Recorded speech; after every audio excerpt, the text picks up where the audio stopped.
faces. George Orwell said that if liberty means anything at all, it means the right to tell people what they do not want to hear. And that may be exactly what I'll be getting into in this section. Things that are uncomfortable for us to hear. Philosopher Vernon Howard said that human sickness is so severe that few can bear to look at it, but those who do will become well. Soren Kierkegaard said, there are two ways to be fooled. One is to believe what isn't true. The other is to refuse to accept what is true. And it all really boils down to that right there. We suffer because we either believe in concepts and ideologies that simply aren't true and do not serve us, or we refuse to believe in that which is true, and therefore we suffer. Those are the two main reasons why all people suffer. The questions for this entire section of Part 2 are the following. What is the nature of this problem that we collectively face? Who or what is creating this problem? How is this problem manifested in the world? Is there an underlying agenda? And if so, what is it? So we'll be taking these in order, and I'll be spending the majority of the time in this section talking about how the problem is manifested, the actual methodologies that are used against us, and talk about what the problem is first. So this is, in one sentence, the main problem that humanity collectively faces. A small cabal of evil sorcerers control our whole planet by manipulating the consciousness of its people into a vibration of fear. We talked about what sorcery and magic were in Part 1. Sorcerers use illusion and manipulation against people to try to create opposition within the self and opposition in the world and chaos. So there's a group of these people who understand how consciousness works, and they're using that knowledge against the bulk of humanity to control their consciousness by controlling the mind, and they're manipulating their consciousness into a vibrational energy of fear. With that, only chaos and evil can be created outwardly into the world. So that's the root problem that we all face. That's what's actually occurring here, and that's what we're falling victim to. Many have seen this image, the pyramid of manipulation, the hierarchical and compartmentalized structure through which those in the know, those who have the knowledge of how human consciousness works and are using it as a weapon against the masses, how they run this top-down pyramid scheme. Up here you see the top of the pyramid, the pinnacle, the summit, where the knowledge is at. Those in the know, those with the knowledge, those who are illuminated into this knowledge of consciousness, can be seen at being at the summit or at the top of a pyramid, and then all different aspects of society are controlled from the top down through a hierarchical, regimented, compartmentalized system. Those who are down here have very little knowledge of how things really work and how they're really structured. They just go along to get along. They do their job. They don't really consider the wider implications of what they're involved in or what they do. And yet, they're being used as pawns in a game, in a manipulation game, to actually create more and more compartmentalized and centralized control of everything and everyone. And you could look at this as simply a structure of knowledge. Knowledge is concentrated at higher and higher levels as you get closer to the top of this pyramid, and there is very little knowledge about how things really work down here. These are just puppets whose strings are being pulled to accomplish the goals and the agenda of those at higher levels of knowledge. These sorcerers of consciousness, as I'll call them, are occult practitioners. They use the knowledge and methodologies of occultism to accomplish their agenda. Now, the word occult is very misunderstood. I want to make it very clear that I am not speaking out against or condemning all types of occultism.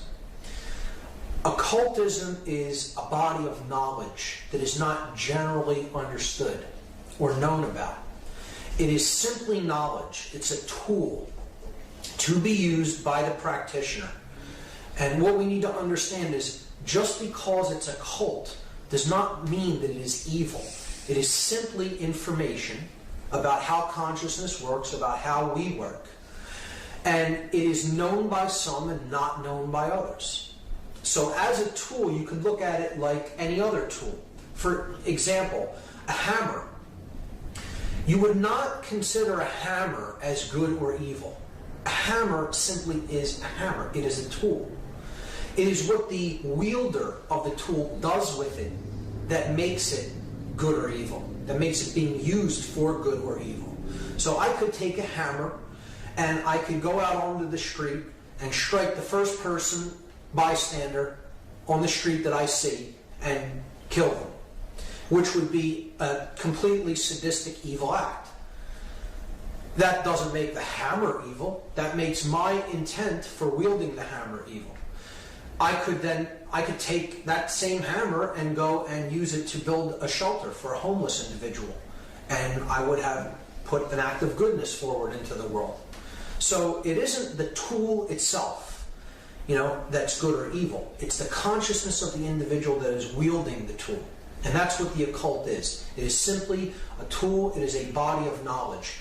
And when we get into the word, you look at the word occult, it comes from the same root as the word ocular, meaning related to the eye or related to vision. And that is exactly what the word occult means. The word occult simply means hidden.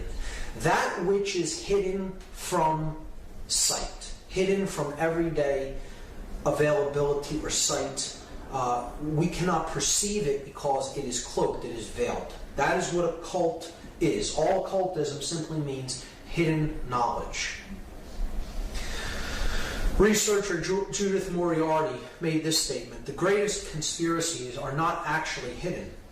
They are just fragmented into different pieces like a puzzle right before our eyes. So this conspiracy that I'll be talking about, this global hegemony of control, this global manipulation scheme, is right in our face and we can't see it, most of us. It is just beyond the limits of ordinary perception because it is occult knowledge that most people have very little, if any, awareness of. So it's fragmented into different pieces, but it's right in front of us in plain sight, hidden in plain sight, so to speak. Woodrow Wilson described this manipulation. He said that we have come to be one of the worst ruled, one of the most completely controlled and dominated governments in the world. No longer a government of free opinion, no longer a government by the conviction and vote of the majority, but a government by the opinion and duress of small groups of dominant men. And you would think that an individual like this would understand how the government had come to be structured. This section I'm just going to lay out. I'm not going to go into great detail about how all of these groups are interconnected and related and their histories, because that information is there to be gleaned from a number of researchers who have done intricate, detailed work, made a life's work of understanding these groups and their connections. I'm simply going to lay out an overarching idea of who the hidden occult controllers of this planet are, and give you a general idea of the types of organizations that they work through. So any organization that is globalist in nature, that is working toward a world government, toward greater centralization of power, think tanks that are interconnected and working toward common worldwide goals and worldwide laws. I simply refer to these organizations as globalists, because that's what, in fact, they are. Organizations like the United Nations, the G8, G10 family of nations. You have the roundtable think tanks, such as the Council on Foreign Relations, the Trilateral Commission, the Bilderberg Group, the Royal Institute of International Affairs, the Club of Rome, and many others. And the bottom right there you see a collage of different members of an organization known as the Project for the New American Century. These are globalist think tank organizations that are working toward greater power in fewer hands. That's the main thing to keep in mind. Centralization of power and organizations working toward that aim. World politicians are simply puppets for these greater organizations that are trying to centralize power more and more. If they're on a scene level, they are probably not very high up in the hierarchy. They are controlled, and they are simply performing their tasks as they are laid out by their masters, by those who really are pulling the strings behind the scenes. But world leaders that are in senior positions of governments are certainly involved in this process of global manipulation.